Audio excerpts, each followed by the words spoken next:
На частном скотном рынке Таласского района всегда оживленно. Животноводы и покупатели приезжают сюда со всех сел. Торговля начинается ранним утром. Весь этот год на базаре идет работа по улучшению условий. Для этого из районного фонда развития был выделен 1 миллион 815 тысяч сомов. Владелец уже построил навесы, установил столбы и освещение, утрамбовал территорию.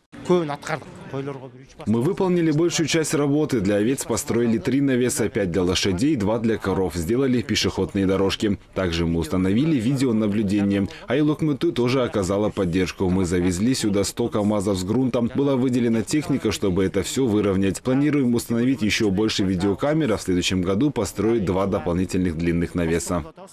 Ранее условия на этом рынке были далеки от благоустроенных. Здесь не было навесов. После дождя или снега территория превращалась в месиво из грязи, в которой животные вязли. Теперь же все чисто и аккуратно. Животноводы больше не боятся непогоды. Условия постепенно улучшаются. Будут строить еще навесы. Раньше их вообще не было, сейчас становится лучше. Сейчас стало лучше, чем было. Для людей появились хотя бы какие-то условия. Теперь хоть крыша есть. Скотный рынок заметно улучшился. Раньше повсюду была грязь, навесов не было. Все стояли под открытым небом, все постепенно строится. Думаю, будет еще лучше. Также на рынке открылся изолятор и построен новый ветеринарный пост. Здесь можно получить консультацию ветеринарного врача. Кроме того, за пределы рынка перевели всех торговцев пищевыми продуктами.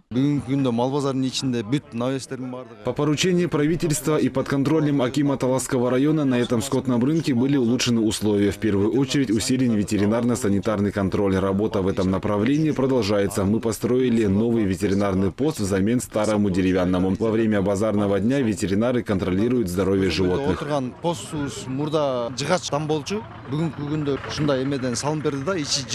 Животноводческий рынок работает каждое воскресенье. Он вмещает 1500 голов домашней скотины. За овец оплата составляет 25 сомов, за КРС и лошадей 50 сомов. Работа по улучшению условий на подобных базарах будет продолжена.